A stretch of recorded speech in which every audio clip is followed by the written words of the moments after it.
And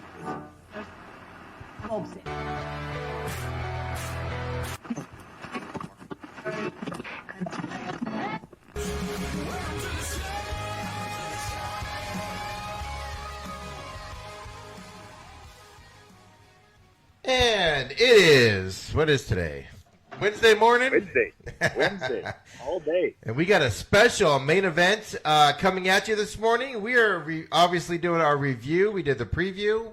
Now we're going to do a review of WWE Money in the Bank that happened on Sunday night on the WWE Network pay-per-view. Adam, how you doing this morning, man? I'm good. How are you, man? Surviving. Looks sitting outside. Birds are chirping. I can actually hear them. It's yeah. Social distancing at its best, just in my own little area now, Well, it's better than the murderer's cabin you were in before, or whatever that was. Hey, there's nothing wrong with that cabin. That cabin is great. It's got plenty of character.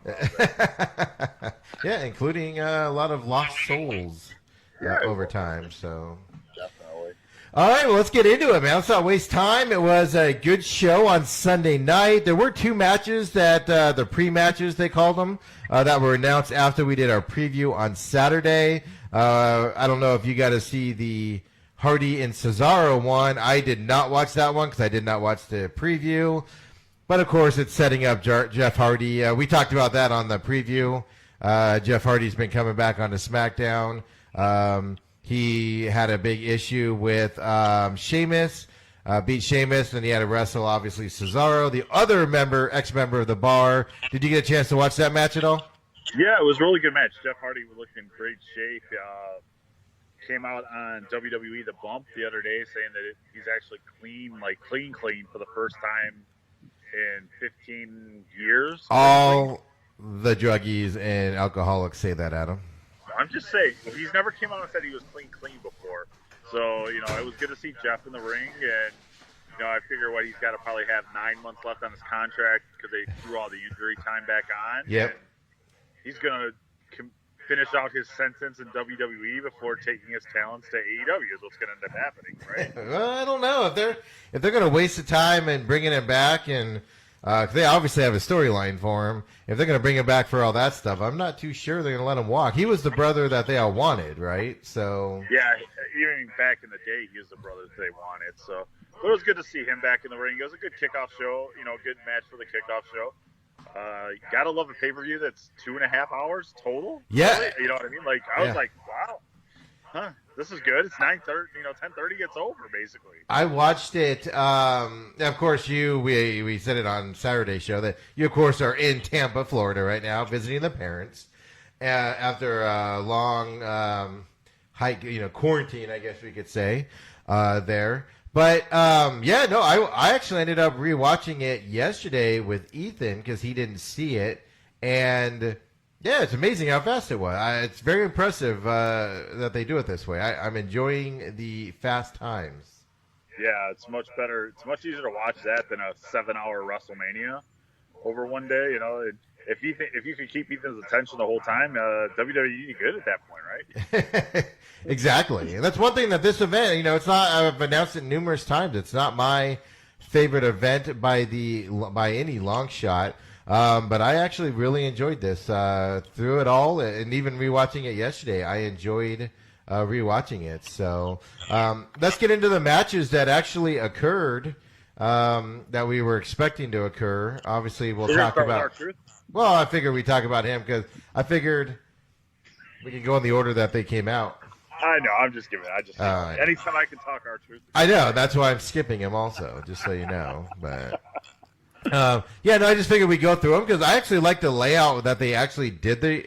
Normally, you're like, why did they sandwich this event, this match into this spot? And I thought it was well run this time on there. So, but once the main show started, and it started, they did their intro and then right into the first match, right?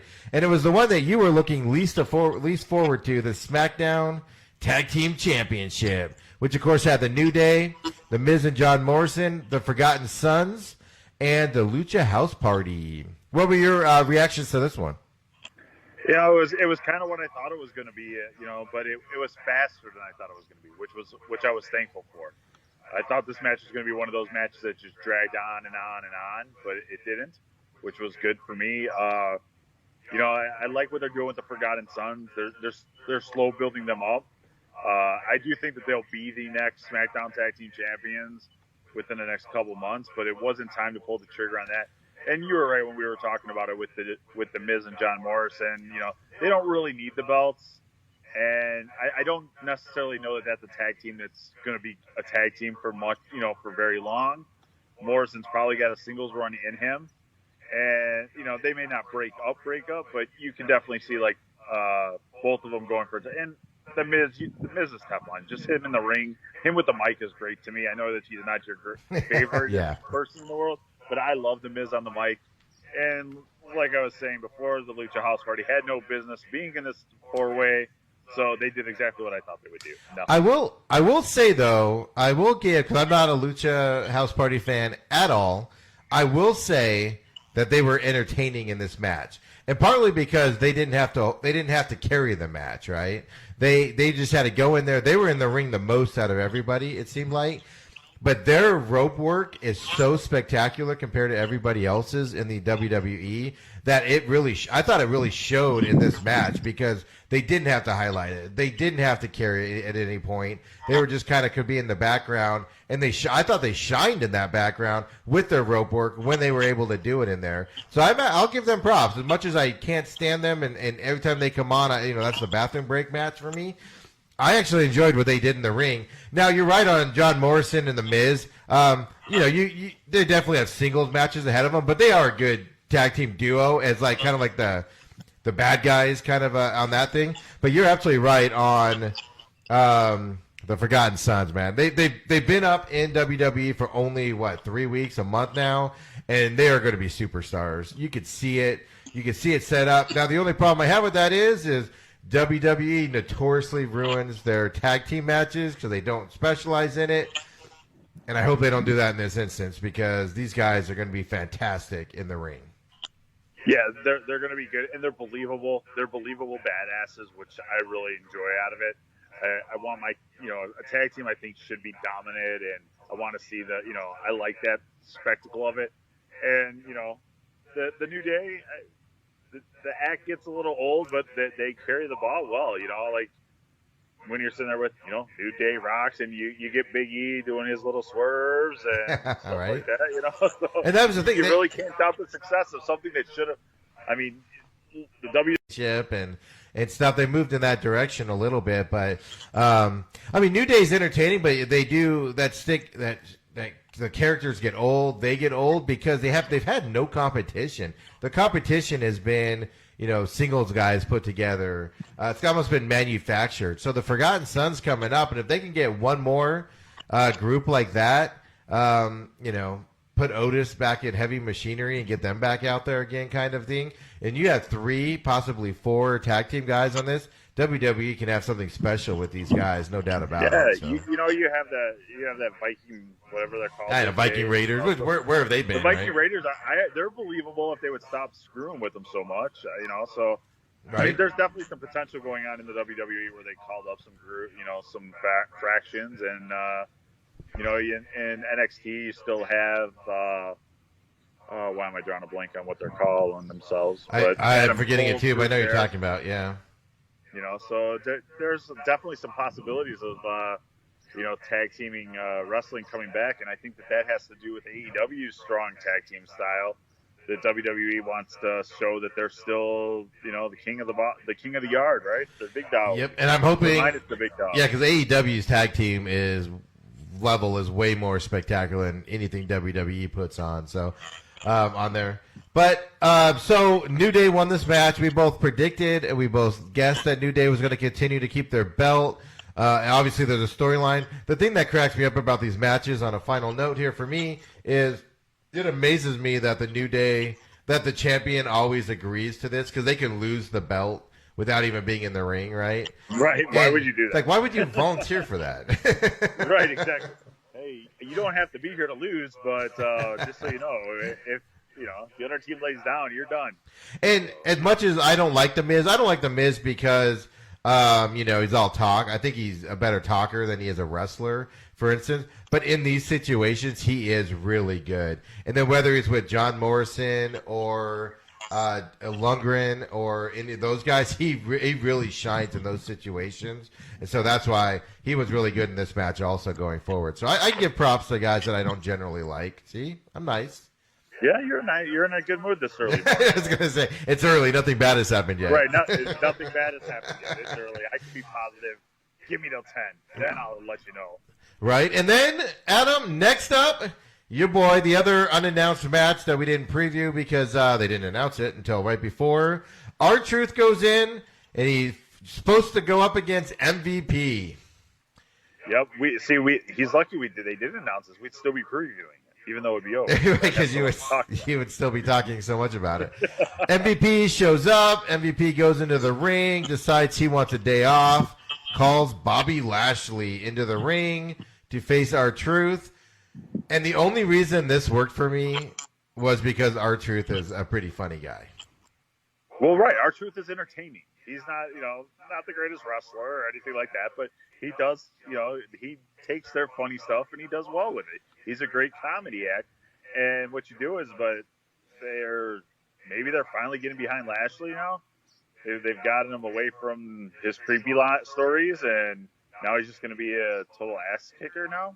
The thing, he dominated R-Truth in the ring. Yeah, Bobby Lashley needs to be put up there with the Braun Strowmans as an unstoppable force type of deal, And he's just such a huge. If you saw the size, R-Truth's not a small guy, and you saw the size disparity in the ring, it was like Bobby Lashley should have storylines with these big guys, and they keep him back from that. But you're right. All this was simply to give Lashley a storyline. But the thing that drove me a little nuts on this is, so MVP needs a storyline. MVP needs something to do, right? And so they're like, hey, MVP, we're going to give Lashley, you just come in for 2 minutes, and then you leave, and then we'll have Lashley take over. So it's like they're doing it with the expense of somebody else. Yeah, MVP was only brought in, though, for a little bit, and he's behind the scenes more than anything. He's not there to be a full-time talent anymore. He's too old for that. But he gets R-Truth. He gets a little shot of Tom Brady in there. He's going for Tom Brady's 24/7. Oh my God! Later on, when he called out the 24/7 title, and I'm going to sack you, Tom Brady, and then the lady, the girls all, I think he means Gronkowski. It was great. It was good. R-Truth does give you stuff to talk about. Just R-Truth going into the ring at that moment after that tag team match, and he's doing his rap, and he's like, come on, WWE Universe, get behind me. And then he's standing like he's listening. Like I have no doubt in my mind that R-Truth can hear the crowd in his head when he's doing that, Hey, any former wrestler can hear the crowd in their head no matter where they're. Hey, don't ask Ric Flair, he'll tell you. It's just great to watch. He goes to the bathroom and he woos. Yeah, right? So Bobby Lashley defeats R-Truth by a pinfall.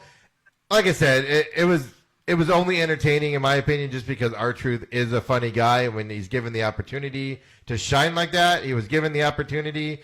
The match itself, yeah, it was just a showcase for Lashley to put him into something else. But it was still entertaining because of R-Truth. See, look at me. I'm being good to all the people I hate. Do we have a bad connection today? I know. You've given Lucha House Party props. I know. You've talked nice about R-Truth. And Miz, too. I know. And, I don't know. Are you okay today? I might be still. This quarantine. Worried about you. Well, this alcoholism from quarantine might still be in my system. I don't know. Yeah, that could be. I'm worried about you. Everybody's like, "What? Steve drinks?" No, Steve doesn't anymore. Just making sure. Yeah, right. So next up was the SmackDown Women's Championship. Bayley and Tamina. We both called Bayley on this one. We both actually, I'll give you props. You actually nailed this one down to the deal where I think it was you that said Sasha's going to be involved in this somehow, and lo and behold. Yeah, the writing's pretty much on the wall. They're building this. You won't see it explode until there's fans back of some sort, but they're building this. Sasha, they'll keep going with the Sasha Bayley feud, you can't call it feud, but Bayley's issues, and it'll climax at a pay-per-view that's in front of fans. they're not going to waste this one on an empty arena because they've been building it for so long. And this, it's been writing itself. Bayley is like, she's been the women's SmackDown champion for a long time now, and they're gonna ride that train until it's until they're able to get the big payoff in front of the crowd.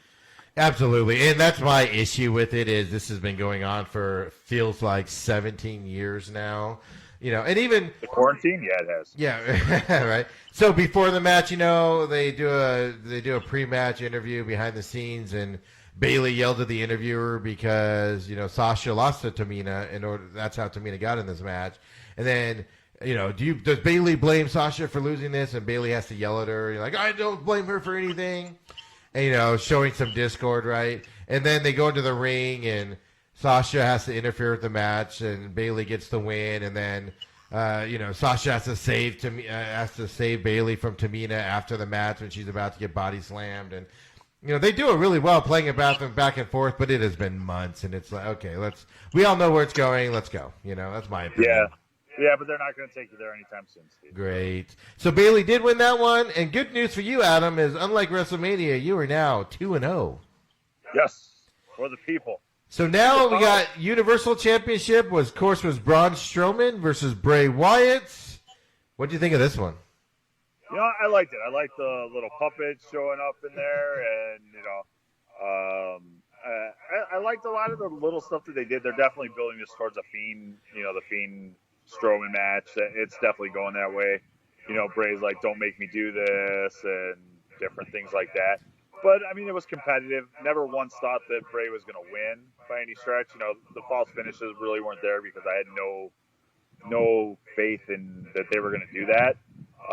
But you're definitely going to see a good match when the Fiend comes out, and and you're able to take, like we've said before, you're able to take Strowman to some dark points of his past and stuff like that. So it'll be a good build to that. Yeah, which they hinted at in this match, was his dark past, and they've been hinting at it like, I'm not that guy anymore, I'm not the guy I used to be, Strowman.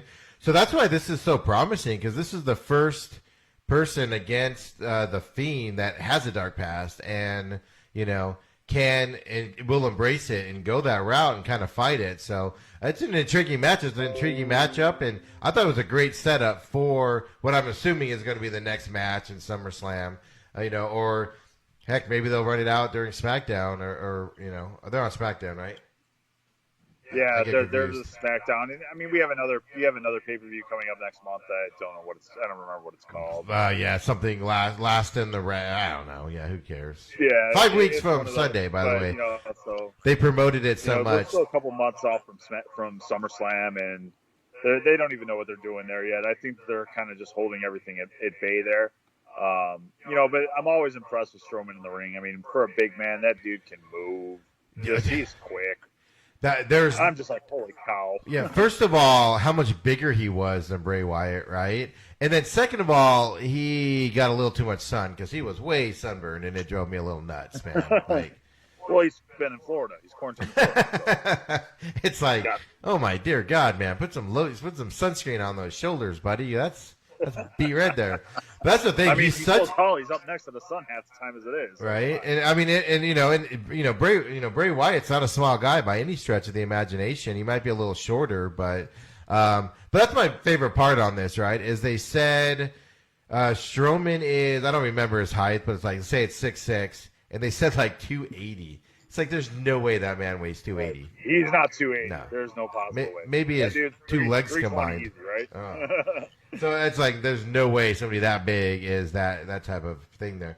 But yeah, so Strowman does win this. He breaks out, of course, his lamb mask. That's the other thing I liked about it was he was playing the mind games that Wyatt plays, with people. And Strowman was giving it back to Wyatt. And that was interesting to see there on that dynamic. In my opinion, I enjoyed it very much. So, yeah, I like what they're doing there. It's going to be it's a good build. It's a good storyline, and we'll see what they do with it.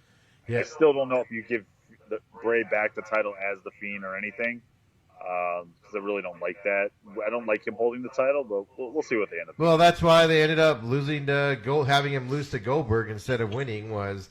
The problem with the Fiend getting the title is how do you take it away from him, Right, you just go to Saudi and don't talk about it. Yeah, right. We need another Saudi match. We screwed up our storyline. We need to get the feed out of here. Tell the prince to write a check.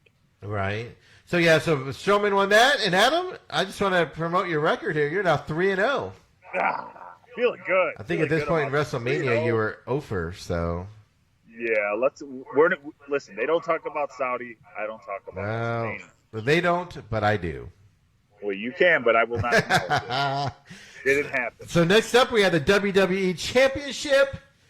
Drew McIntyre versus the very calm and reflective Seth Rollins going into this match here. What did you think of this one? Didn't really enjoy this one that much. I don't know. It was probably a lot to do with, it didn't have enough build to it for me. Just Seth being the Monday Night Messiah, and maybe I'm just tired of Seth in the main events, I guess. I don't know. I couldn't really get in. I wasn't involved in the story at all. Really. I think it's the Messiah character of Seth Rollins, Mr. Calm and crosses his arms, and when they announced him, he just stood there silently. There's no excitement. You can't get behind that kind of a character, because it's just blah. Like, he doesn't want to be there. Why do we want to be there? Right. I think that has a lot to do with it for me. He was a heel with Triple H and part of the Authority, and I thought he was great then. But right now, I have no interest in Seth at this point. And Drew, there's nobody. The problem is right now with the way things are with the quarantine and everything else, and shelter in place and all that, there's no real talent on the heel side to go after Drew from the Raw brand, right? I mean, who's the number one heel? And, it is Seth right now, and I just can't get behind it. Well, they're going to have the same issue that they had with Brock, where, he's just going to have the title and everything. That's the same thing with Drew, which I'm actually okay with, because the other thing, did you notice, I know that I talked about the size difference in the previous match, but did you notice how freaking huge Drew McIntyre looked against Seth Rollins? I mean, just size, not just tallness, it looked like David Goliath in there, man. It was like, holy cow, that doesn't do it. But you're right, but Drew McIntyre's the guy. Drew's have like 2% body fat or something, because it's insane.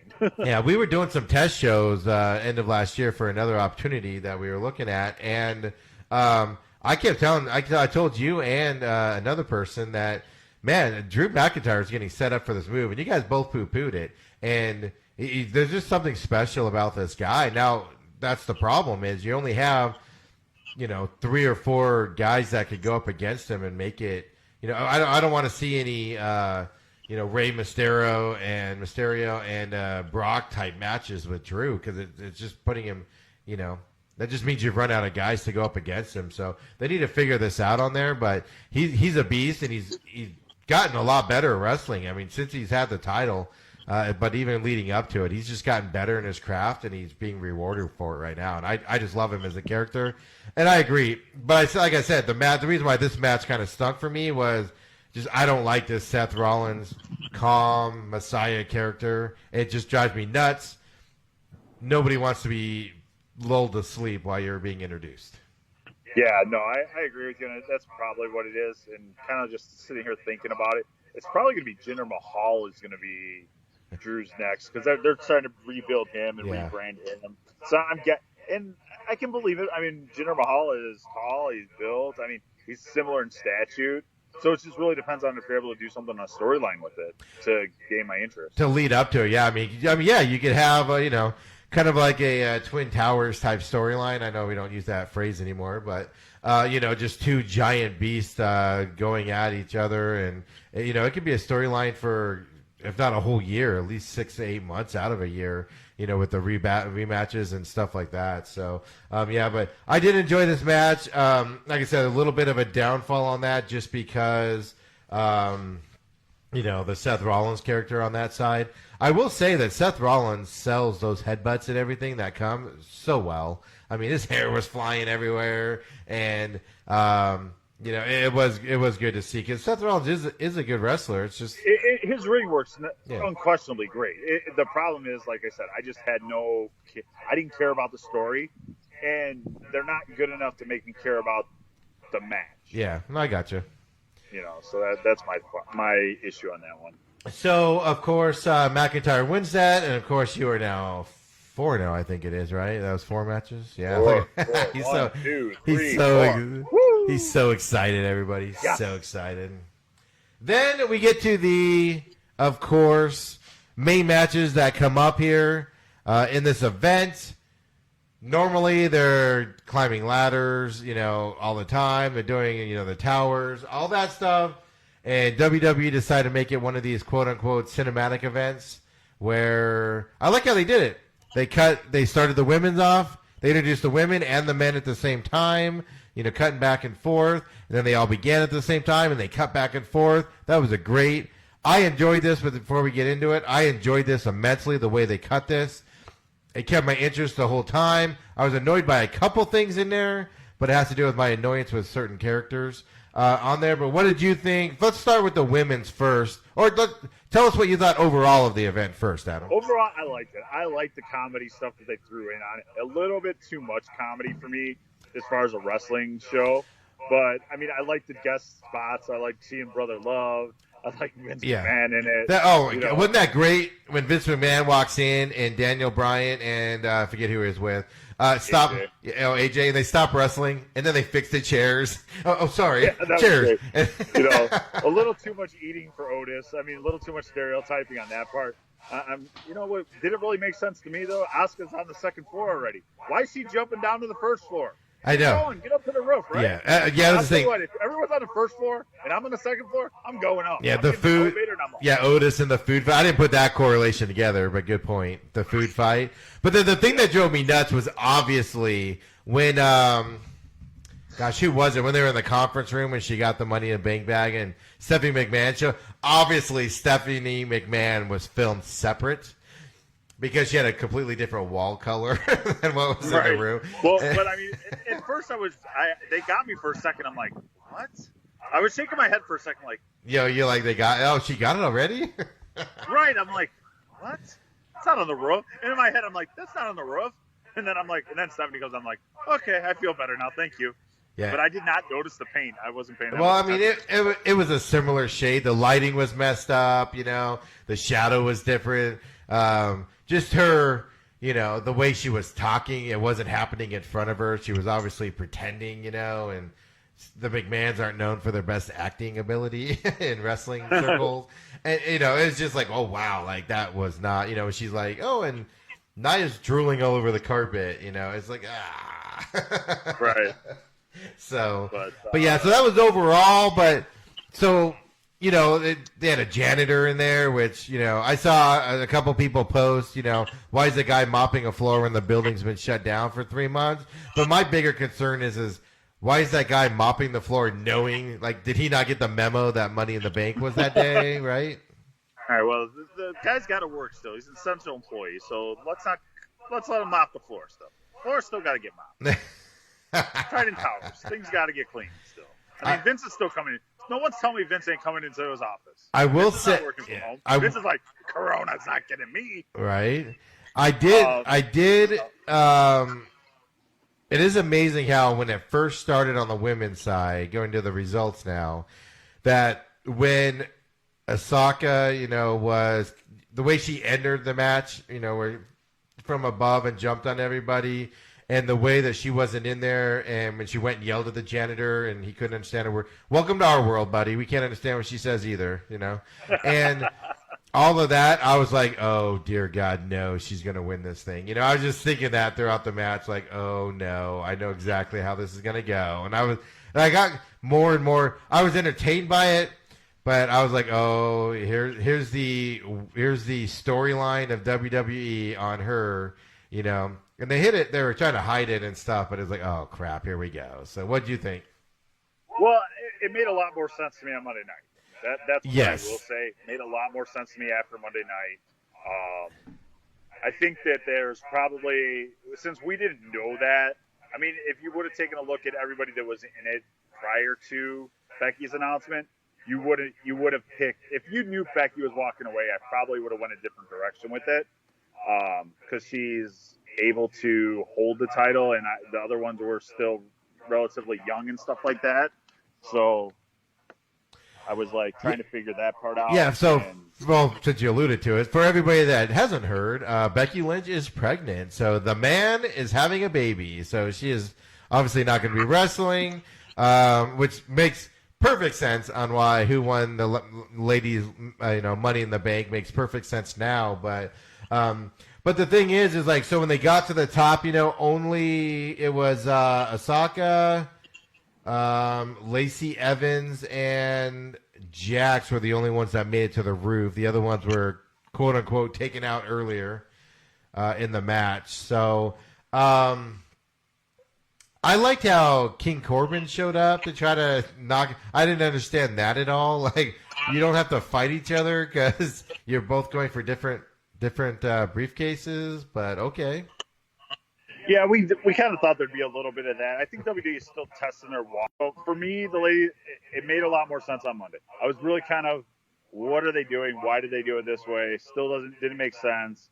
And then I was like, oh, I see the light now. So now looking back on it, my opinion on it probably changed. That I understood it and I liked it a little bit more than I did on Sunday night.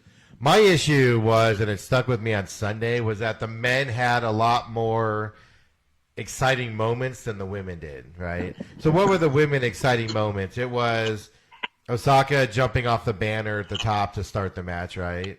And then it was what's her name grabbing the fake briefcase in the conference room. Camilla slipping on water when they're all running through the room, right, to knock herself out. Like, name another exciting women's moment that happened. Yeah, there wasn't too much, but then they kind of overdid it with the men's stuff, with the food fight. I mean, Otis stopped for 3 meals on the way up to the top. Well, can you blame him? First of all, well, I mean, it is catering. I mean, I heard WWE catering is great, so. First of all, that was a lot of catered food for a shut down production, right? On there. Well, Vince wants his everything else. That's why the XFL folded, Steve, because they had to have catering for nobody. Vince is like, I want a full buffet regardless every day, even if nobody's here. Dang it.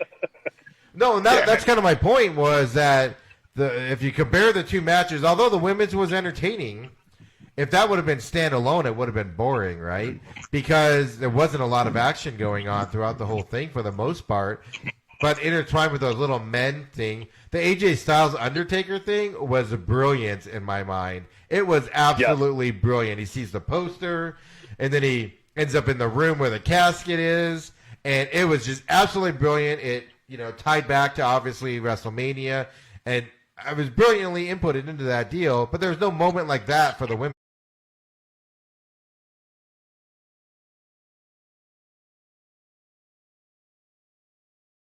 side at all.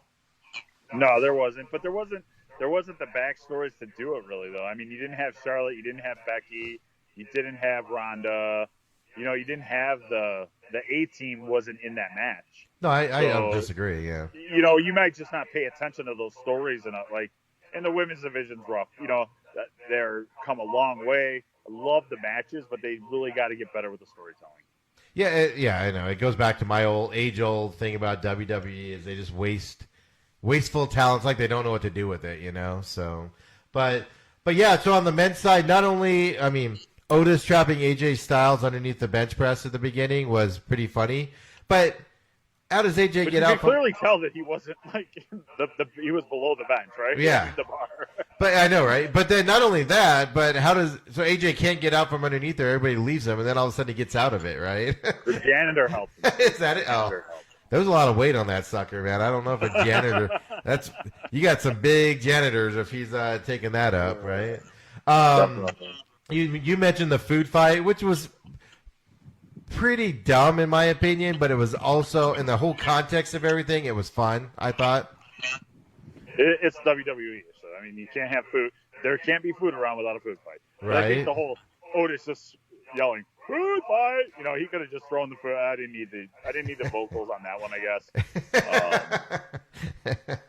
So I mean, all in all, though, I mean, I liked it. The finish didn't make sense to the men's one. I mean, because to me, AJ had the briefcase. You know what I mean? And it's technically supposed to end as soon as you release the briefcase. Well, they So both you had. don't have to bring the briefcase down to the ring. Yeah, right? but they both had their hands on it, right? So that's the caveat to that rule. Is Right. it's no different than what was the match? It was a WrestleMania, the ladder match, where they both had it up top, and then they fumbled it down, or the guy fell down with it. There's always that caveat on there, but it was nice to see Otis win. Come on, you liked it, Yo Mandy. That was the best part, and I may not have got the match right, but I had the finish for Otis saying Yo Mandy. I did have that. I mean, you can find it on the video. It's there. I know I said it. So I'm going to count it as a win for me anyway, just because that's how I want to do this.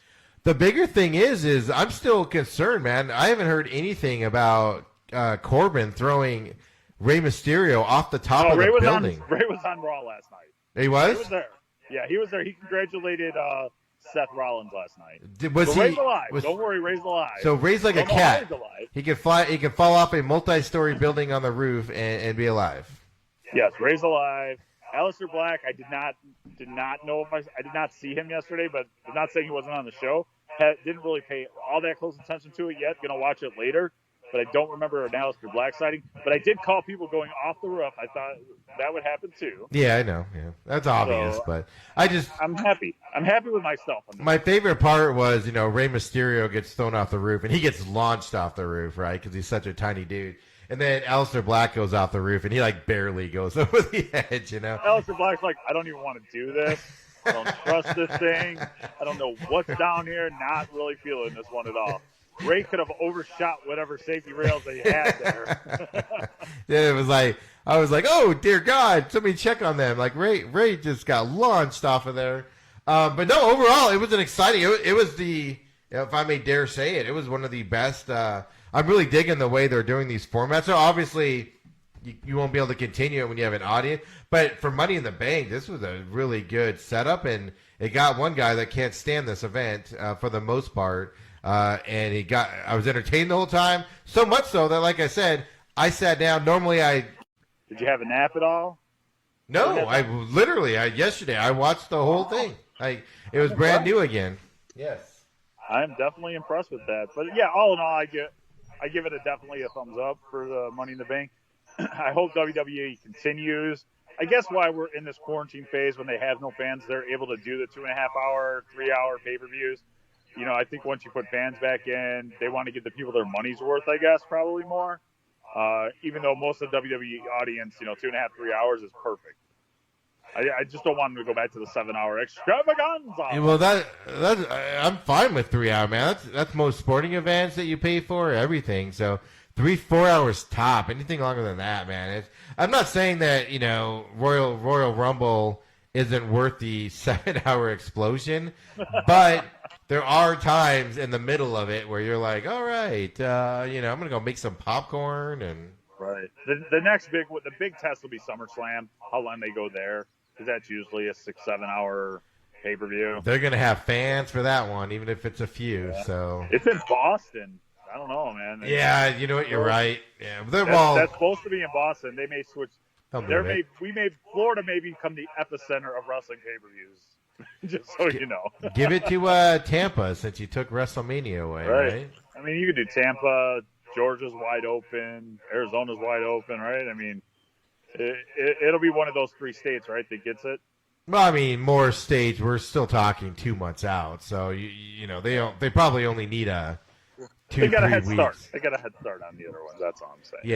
Yeah. Pools and gyms are reopening in Arizona today. Nice. So pools at 6 degrees outside already. It's way too hot already, and pools. They finally okay, we need to open pools. Probably smart. My pool in my house has been open for a couple weeks. Yes, it has. So anyway, that was a Money in the Bank. Any closing thoughts on it? You know what? I think we got to everything. I want to say that I was perfect in my predictions. Looking back at everything, women's one doesn't count. The women's one doesn't count because I didn't have all the information. No, well, and I don't count the money. I don't count the money in the bank ones as wins or losses, just because there's 6 people. You can't, you know. I want extra credit for the Yo Mandy line. Yeah, right. Yo Mandy. And for, so I get extra credit for that, so I'm counting that as a total win. So looking forward really quick, one thing I wanted to say on the Money in the Bank is one thing I do like, especially in the Bayley match, was she's really good, like taunting. Same thing with the Strowman, Bray Wyatt matches. I really enjoy not having a crowd there because you can hear them talking and talking smack and all of that stuff. And I'm really enjoying that. Otis is going to have a very, very, very, very short championship run. Maybe this is how I don't even know. Man, because I can't. Oh, wow. I don't even know how this all plays out, honestly, because I just can't see. I mean, the amount of beat down it takes to beat Braun, where does he cash in? He's a fan favorite, so you really can't take a chance. You really can't put him where he capitalizes, on Strowman that's beat down and everything else because he's a babyface. I don't know where they're going to go with this, but it'll be interesting to see.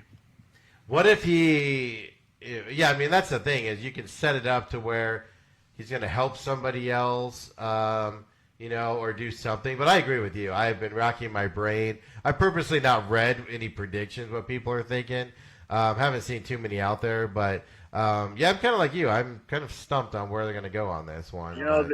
One thing outside the box thinking, and maybe like somebody like Dolph Ziggler gets him to put up the Money in the Bank chance, like goats him into it, something like that, maybe. Yeah, but then that's the thing that bothers me with that is like, all right, let's stop with the Otis's stupid stereotype, right? Well, right, but that's where you got to go with it, right? That's where they built him to be that way. I don't know. I'm trying to figure out a way that he claims the title, and I just have I can't get there yet. Hopefully WWE gets me a map and shows me how to get there. Right. Well, maybe it's going to be a thing where like Mandy or somebody talks him into, challenging somebody, for their ulterior motives or something. Which you can see that storyline's been done for him. It can be done again, so. Yeah, we'll see how it goes. But it'll be interesting to see what they do. WWE Creative's got a chance to do something here that I don't know how to get to, so get me there. That's why. Tell me how we're gonna go. Give me a map. That's why Paul Heyman and the boys make a lot of money writing this stuff. So. Yes, they do, definitely. All right, man, Adam. Where can everybody reach you at? You can reach me at Adam Michaels05 on the Twitter machine. And of course, you can reach me at SMAC500, SMAC500, and of course at the Main Event Pod is the Facebook and Twitter handles as well for the podcast. It's our special Money in the Bank. We, of course, have the radio show tonight, which Adam is on assignment, so he will not be joining us tonight on the radio show. We will have a special guest co-hosting with me. But, Adam, you will be calling in for Last Dance, correct? Yes, we will be talking about The Last Dance. Want to hear your guys' thoughts on the NBA players getting together, the superstars, and maybe my opinion might have changed a little bit on that now. Right. We got MLB. You got lots of stuff to talk about tonight. So we will get into that tonight, obviously. So